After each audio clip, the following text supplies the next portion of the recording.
প্রিয় দর্শক, আপনারা সচিন টেন্ডুলকারের নাম শুনেছেন অবশ্যই এবং তার খেলাও দেখেছেন, যাকে বলা হয় ক্রিকেট ঈশ্বর। তিনি কয়েকদিন ইনজুরিতে ছিলেন এবং 3 থেকে 4 মাস খেলা থেকে তিনি বিরত ছিলেন। কথা হচ্ছে কেন?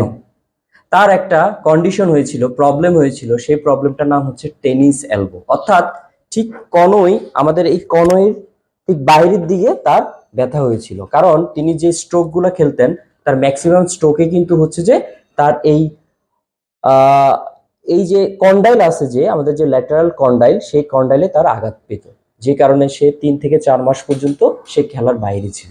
এখন কথা হচ্ছে যে শুধু কি স্পোর্টসম্যানদেরই এই সমস্যা হয়ে থাকে, না অন্যদেরও হয়ে থাকে? হ্যাঁ, অন্যদেরও হয়ে থাকে। সেক্ষেত্রে মহিলাদের বেশি এই সমস্যাটা হয়ে থাকে।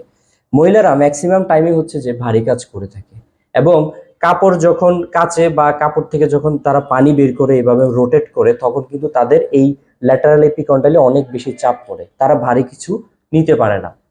এবং তারা রান্না করার সময় কিন্তু প্রচুর পরিমাণে হাতটা রোটেট করে, যে কারণে ল্যাটারাল এপিকন্ডাইলে প্রচুর পরিমাণে প্রেসার পড়ে।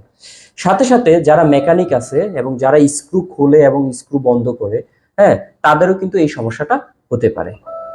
সব থেকে ইম্পর্টেন্ট হচ্ছে যে মহিলাদের এই সমস্যাটা বেশি হয়ে থাকে।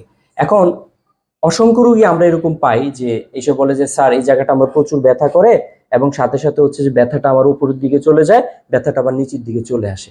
এই ব্যথাটা কিন্তু হচ্ছে যে একটা অস্বস্তিকর, একটা যন্ত্রণাদায়ক একটা ব্যথা। স্পেশালি রেস্টে থাকলে ব্যথাটা বাড়ে, আবার কাজ করার সময় কিন্তু অনেক সময় ব্যথাটা বাড়ে। একটা ডেমো দেখাচ্ছি। আমাদের একটা সম্মানিত দর্শক আছে, তার তার কিন্তু কারো যদি এই সমস্যাটা হয়ে থাকে, বেসিক্যালি এই জায়গাটাতে বেশি সমস্যা হয়ে থাকবে। হ্যাঁ, এবং ব্যথাটা কিন্তু অনেক সময় হচ্ছে যে হাতের দিকেও নামবে এবং ব্যথাটা অনেক সময় হচ্ছে যে আপনার এই আর্মের দিকেও যাবে। This is arm, four arm, hand. অনেক সময় ব্যথাটা উপরের দিকে হচ্ছে আর্মের দিকে যাবে, আবার এই ব্যথাটা অনেক সময় হচ্ছে যে ফোর আর্মের দিকে আসবে। অনেক সময় আমরা পরীক্ষা করে দেখি, ক্লিনিক্যালি যদি পরীক্ষা করে দেখি, কোনো রোগী যদি আমাদের কাছে আসে, বেসিক্যালি হচ্ছে যে আমরা যখন রিস্ট এক্সটেনশন করি, এভাবে যদি এক্সটেনশন করি, রোগী কিন্তু ব্যথায় চিৎকার দিয়ে ওঠে, চিৎকার দিয়ে ওঠে, একেবারে স্টিল চিৎকার দিয়ে ওঠে অনেক সময় ব্যথায়। হ্যাঁ, তারপরে হচ্ছে যে আমরা কি করব, প্রথম অবস্থায় হচ্ছে যে আমরা ক্লিনিক্যালি হচ্ছে যে তাকে ডায়াগনোসিস করার চেষ্টা করব এবং হচ্ছে যে তাকে একটা এক্স-রে করতে দিব। এদিকে একটা কথা আছে, কথাটা হচ্ছে যে অনেক সময় পেশেন্ট আমাকে কমপ্লেন করে, স্যার আমি কিন্তু দরজার মধ্যে কিন্তু ব্যথা পেয়েছিলাম। তাহলে আরেকটা কন্ডিশন হচ্ছে যে পূর্বের কোনো আঘাত থেকেও কিন্তু আমাদের এই টেনিস এলবোটা হয়ে থাকে। তাহলে টেনিস এলবো যদি আমরা ডায়াগনোসিস করি ক্লিনিক্যালি এবং এক্স-রের মাধ্যমে, তারপরে আমরা হচ্ছে যে ট্রিটমেন্টে যাব।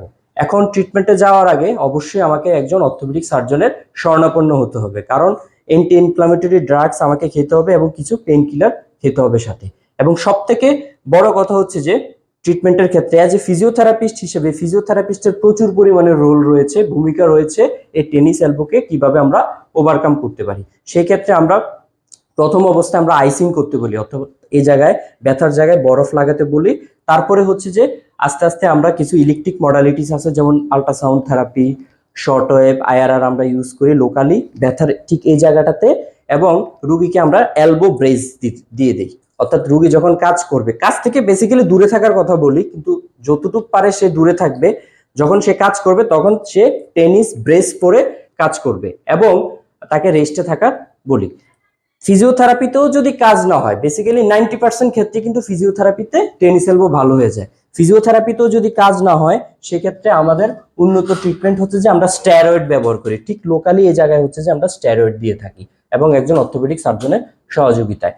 স্টেরয়েডের যদি কাজ না হয়, তাহলে হচ্ছে যে আমরা কি করি, পিআরপি, অ্যাডভান্স একটা ট্রিটমেন্ট হচ্ছে পিআরপি, প্লাটিলেট রিচ প্লাজমা। অর্থাৎ আপনার শরীরের রক্তকে পিউরিফিকেশন করে হচ্ছে যে এই জায়গায় আবার পুশ করাতে হবে। এটা একজন অর্থোপেডিক সার্জন করে থাকে। সো টেনিস এলবো বেসিক্যালি হচ্ছে যে স্পোর্টসম্যানদের হয়ে থাকে এবং হচ্ছে যে যারা অতিরিক্ত কাজ করে, প্রেসার পরে স্পেশালি এই জায়গার মধ্যে, তাদেরও এই সমস্যাটা বেশি হয়ে থাকে এবং মহিলাদেরও হয়ে থাকে। সো টেনিস এলবোর ক্ষেত্রে অবশ্যই একজন ডাক্তারের শরণাপন্ন হবেন। এটার কারণে, এই ব্যথার কারণে আপনি মরবেন না, এটা হচ্ছে একেবারে ফ্র্যাঙ্কলি কথা, কিন্তু এটা একটা অস্বস্তিদায়ক ব্যথা, বিরক্তিকর একটা ব্যথা। আপনি কোনো কাজকর্ম করে মজা পাবেন না। হ্যাঁ, আপনাকে সবসময় একটা যন্ত্রণা দিবে। সো ফিজিওথেরাপিস্টের মাধ্যমে হচ্ছে টেনিস এলবো 90% রিকভার করানো যায়। So golden hospital and golden physiotherapy and rehabilitation সেন্টারের পক্ষ থেকে আপনাদের সবাইকে জানাচ্ছি আবারও শুভেচ্ছা এবং অভিনন্দন। আমি প্র্যাকটিস করছি হক টাওয়ার, 2য় তলা, হাজীগঞ্জ। আপনারা সবাই চলে আসবেন, কারণ আমাদের ট্রমা সেন্টারে রয়েছে, আমাদের এই হসপিটালে রয়েছে একজন অর্থোপেডিক সার্জন, জেনারেল সার্জন এবং আমি ফিজিওথেরাপিস্ট। সো আমরা সম্মিলিতভাবে যে কোনো আমরা ব্যথার চিকিৎসা করে থাকি। ধন্যবাদ সবাইকে, এবং আমার এই ভিডিওটা সবাই লাইক দিবেন এবং শেয়ার করে দিবেন। আমার এই ভিডিও করার উদ্দেশ্য হচ্ছে জনসচেতনতা। সচেতন হবেন এবং ব্যথা থেকে দূরে থাকবেন। সবাই ফিজিওথেরাপি চিকিৎসা গ্রহণ করবেন, নিজের জীবনকে সচল রাখবেন। ধন্যবাদ সবাইকে।